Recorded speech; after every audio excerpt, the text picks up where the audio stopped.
웨스트민스터 신앙 고백서 대요리 문답 오늘 67문 함께 봅니다. 시작. 유효한 부르심은 무엇인가? 자, 답입니다. 유효한 부르심은 하나님께서 전능하신 능력과 은혜로 하시는 일인데 그것은 하나님께서 택하신 자를 향한 자의적이고 특별한 사랑에서 나온 것이며 성도들에게는 하나님께서 그들을 택하시도록 할 아무런 근거가 없는 것이다. 하나님께서는 당신이 정하신 때에 그들을 당신의 말씀과 성령을 통하여 예수 그리스도에게로 부르시고 인도하신다. 그리고 그들의 마음을 구원의 빛으로 깨닫게 하시며 그들의 의지를 새롭게 하셔서 결심하게 하신다. 그리하여 비록 죄로 죽었지만 당신의 부르심에 자의로 응답하게 하시며 주님께서 주시는 은총을 받게 하시는 것이다. 요즘 기독교 강요하는 내용이 주로 이제 하나님의 예정, 선택 이런 부분인데요. 하나님의 택하심 그리고 그 택하신 자들을 부르심 이런 것들은 그 원인이 오로지 하나님 그분 자신에게 있다는 걸 우리가 주로 이제 그 기독교 강요에서도 많이 강조를 합니다. 당연히 우리가 이제 이 대요리 문답도 그 내용이 칼빈주의 신학과 그 사상에 근거하는 것이기 때문에 답변도 다 그런 내용들이에요. 자, 먼저 한번 보면 유효한 부르심 이 말은 자 이런 겁니다. 여러분들 우리 모두가 죄 가운데서 아담 안에서 이미 다 영적으로는 사망 가운데 있는 거예요. 아담 한 사람의 범죄로 말미암아 죄가 세상에 들어오고 그 죄로 말미암아 사망이 세상 가운데 들어와서 그래서 아담에게서 난 모든 사람들 위해 사망이 왕노릇한다 이렇게 이제 말씀하잖아요.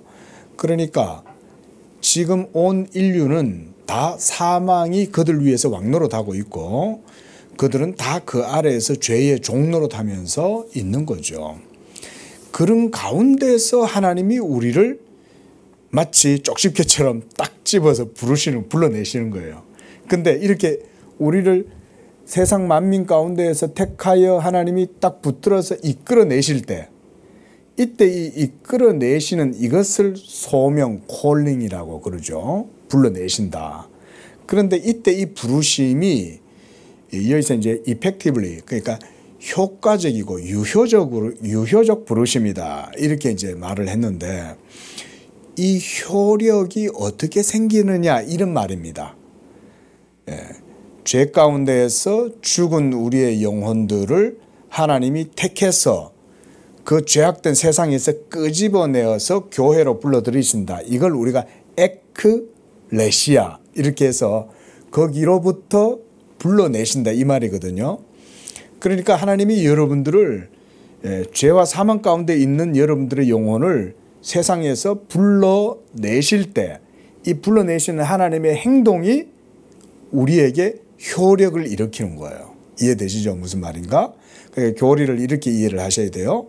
그러니까 그때 하나님의 그 행동이 어떤 방식으로 이루어지고 또 그 방식은 어떤 효력을 불러일으키느냐 이런 말이에요.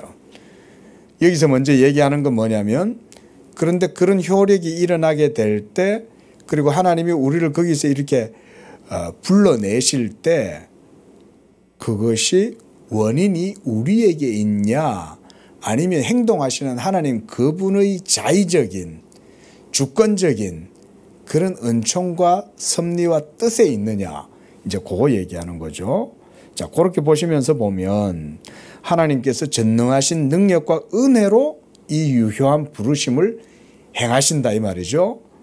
그리고 그것은 하나님이 택하신 자를 향해서 이루어진다는 거예요. 우리가 예정론 하는 것도 그런 내용이잖아요. 그래서 우리는 만민 구원설, 만인 구원설 소위 그런 구원설을 말하지 않습니다. 이거는 정말 중요해요. 그래서 로마 교회든 다른 모든 종교는 신이 특별히 자기의 뜻에 따라 누군가는 택하고 누군가는 버리고 이런 게 없어요. 다른 종교에는. 그래서 내가 열심히 잘 믿고 지극정성 빌고 이렇게 하면 신도 감복해서 지성이면 감천이다. 뭐 이렇게 하는 게 세상 종교죠. 로마 교회도 똑같아요. 로마 교회도 지성이면 감천이에요. 근데 그런 건 복음이 아닙니다. 여러분 이걸 꼭 잘 기억하세요. 우리 예수 믿는 성도들은 복음을 따라서 구원받고 그 복음에 대한 신앙으로 우리가 의롭다함을 얻습니다. 근데 그 복음은 만민 구원설이 아니에요. 그래서 하나님이 택하신 자를 불러내실 때 그들을 불러내시는 방법도 하나님께 있어요. 그리고 하나님의 방법으로 해요.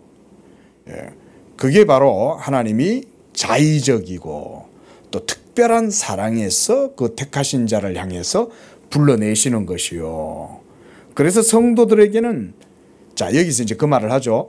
그들을 하나님이 택하시도록 하는 데 있어서 아무런 동기나 근거가 없다 이거예요. 이거 이제 예지 예정을 염두에 두고 얘기하는 거죠. 그죠?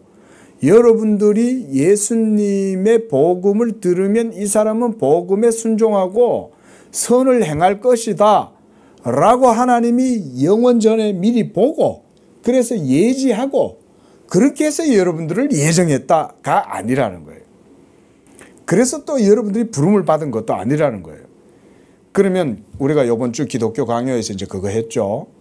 그러면 우리를 부르실 때 죽은 우리를 하나님이 어떻게 예수 믿게 하고 회심하게 하고 불러내냐.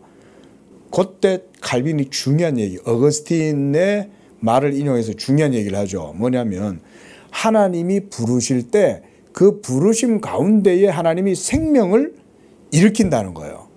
그래서 죽은 영혼을 살려서 살게 하심으로 믿게 한다는 거예요. 그런데 예지 예정은 뭡니까?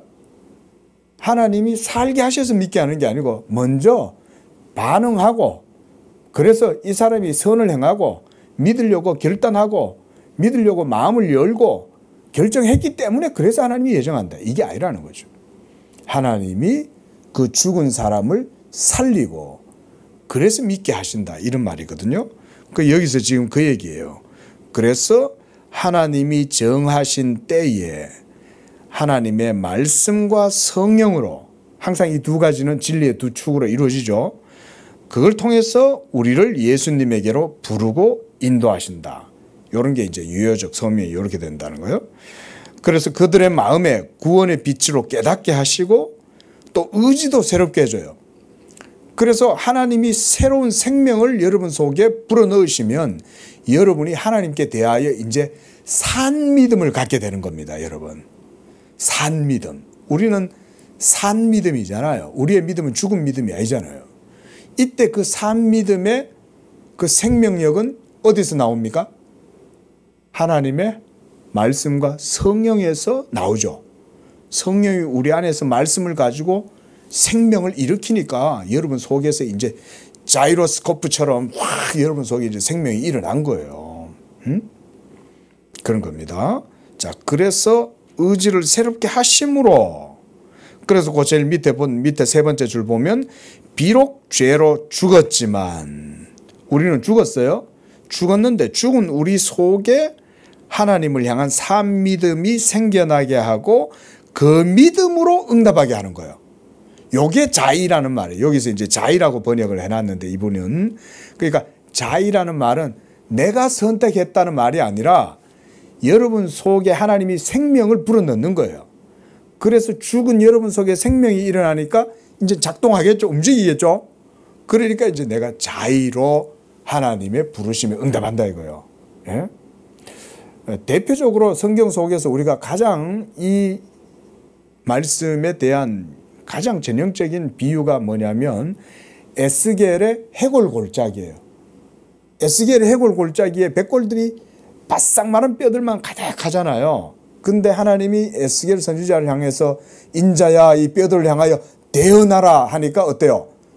인자가 에스겔이 대언하니까 그 대언의 말씀이 영으로 역사해서 뼈다귀 속에 전부 다 그 생명력이 들어가죠. 그래서 뼈다귀들이 막 딱딱딱딱 그러면서 다 어긋났던 것들이 전부 다 들어맞고 살이 생기고 근육이 생기고 피부가 생기고 이래가지고 군대가 되었다 그러잖아요. 그게 뭘 보여주냐? 예수의 말씀이 여러분들의 죽은 영혼을 그렇게 살려내신다 이 말인 거예요. 여기서 그렇게 해서 이제 하나님이 부르면 내가 여기 있나이다 이렇게 이제 응답하는 거예요. 자, 68문도 보겠습니다. 시작. 택함을 받은 자들만이 유효하게 부르심을 받는가? 자, 답입니다. 택함을 받은 사람들만이 모두 유효하게 부르심을 받는다. 선택받지 못한 사람들은 비록 말씀의 사역을 통하여 때로는 외적으로 부르심을 받아 어느 정도 성령의 일반적인 사역을 경험하지만 그들에게 제공되는 은혜를 그들 스스로 소홀히 하거나 멸시하다가 결국은 불신앙에 그대로 떨어져서 진정으로 예수 그리스도에게로 오지 못한다. 자, 여기서는 뭐 크게 두 가지만 얘기할 수 있습니다. 그러니까 유효한 부르심이 효력을 일으키고 적용되는 건 하나님의 택함받은 자들에게 그게 적용되고 효력을 불러일으킨다 이 말입니다. 그리고 그런데 이 사람이 부름받은 사람처럼 교회도 다니고 이렇게 신앙생활 하는 것 같지만 하나님의 택하심이 그 사람 속에 없으면 이 사람은 믿음 가운데 온전히 서지 못한다 이런 얘기를 하는 거예요. 그래서 제일 마지막 줄 보면 결국은 불신앙에 그대로 떨어져서 진정으로 예수 그리스도에게로 오지 못한다. 이런 사람들이 말하자면 이제 배교자들이고, 그러니까 교회는 다녀요. 여러분, 우리 교회 다니면, 우리 교회도 보면 교회 왔다 가는 사람들 많잖아요. 예? 뭐, 많지는 않아도 들어왔다가 가죠. 또 그분들이 뭐 또 그렇다고 해서 그것 때문에 또 뭐 버림받았다 이렇게 우리가 단정할 수는 없는 거고, 하지만 교회 전체적으로 보면요. 교회 나오는 사람들이 있습니다. 근데 그들 모두가 다 이렇게 하나님의 택하심과 부르심 속에 있다. 이렇게는 볼 수 없습니다. 그들 중에 어떤 사람들은 보면 물질을 따라서 또 세상으로 가든가 또 여러 가지 이유로 예수님을 떠나요. 근데 하나님의 부르심이 있는 사람들은 어려움도 겪고 괴로움도 당하고 여러 가지 곤란을 당해도 끝까지 그 믿음에 의해서 견인이 됩니다. 견인. 그리고 그들의 믿음이 보존돼요. 그래서 결국은 어떤 상황 속에서도 그들은 예수 믿음으로 나아가게 된다. 자, 이런 내용들을 오늘은 봤습니다.